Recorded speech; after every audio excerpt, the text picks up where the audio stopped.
Ahoy me hearties, Elle here from Hobsons Bay Libraries, and do I have a story for you?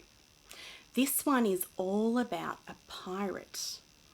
His name was Bluebeard, and can you guess what his favourite thing in the whole wide world was? If you guessed treasure, you are absolutely right. Bluebeard loved treasure. It was his favourite thing. Now he had heard that there was a tiny island in the middle of the Indian Ocean, and that there was treasure buried there. A giant chest of treasure filled with gold and jewels and crowns, everything. So he got in touch with all of his pirate friends to gather a crew together who would come with him, help him to find the treasure, and then when they found it, they would all share it amongst themselves. So he got lots and lots of buddies together and they built a ship. Now, this pirate was very good at being a pirate, but he was no engineer.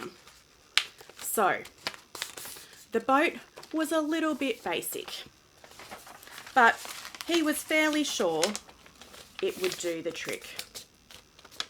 What do you think? Would you go out on the Indian Ocean looking for treasure in this boat? I wouldn't either.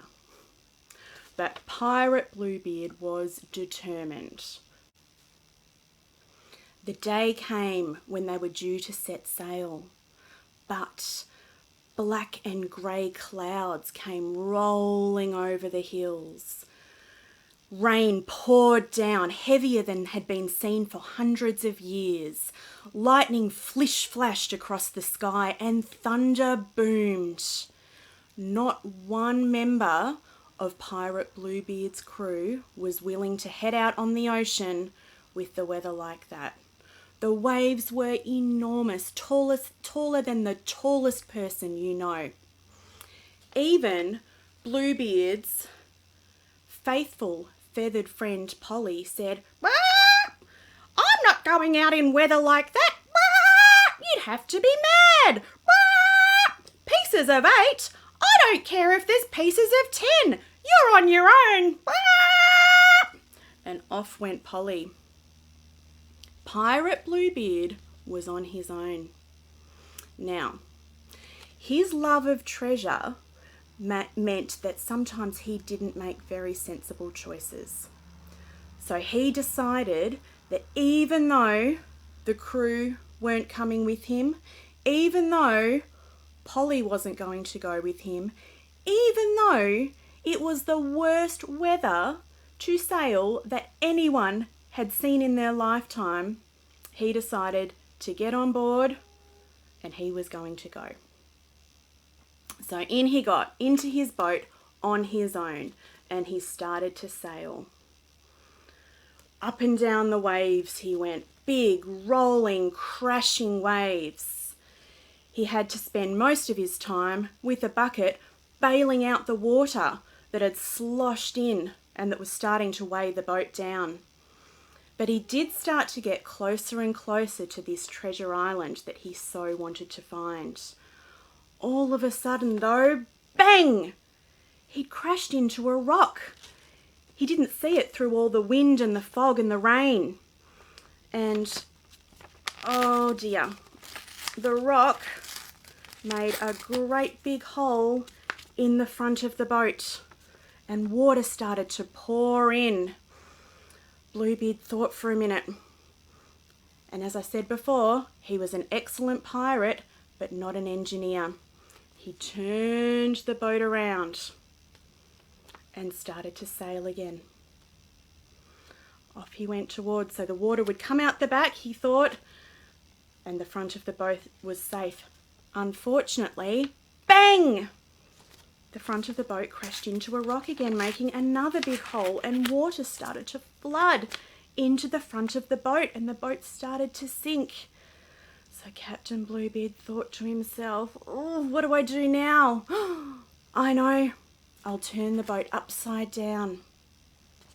The water can come out from the top of the boat, and what's now the bottom of the boat will be safe. So he kept going, sailing, sailing, getting closer and closer to the island, but then bang, the bottom of the boat hit a rock, and the rock smashed a hole through the bottom of the boat, and the boat sank.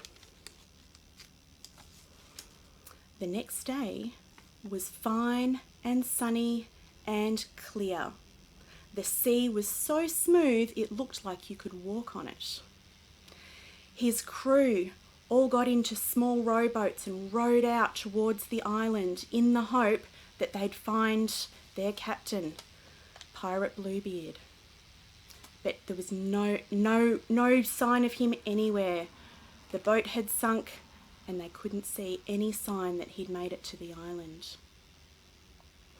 Then, on a very, very gentle wave, something lapped up to the shore. It was a little white bundle. When they opened up the bundle, all they could find was Captain Bluebeard's shirt, and he was never seen again. Although some people say that when they are out at sea on a stormy evening, Captain Bluebeard has been spotted standing on the rocks and shivering. So if you ever see him, can you tell him to come and get his shirt? It's cold out there.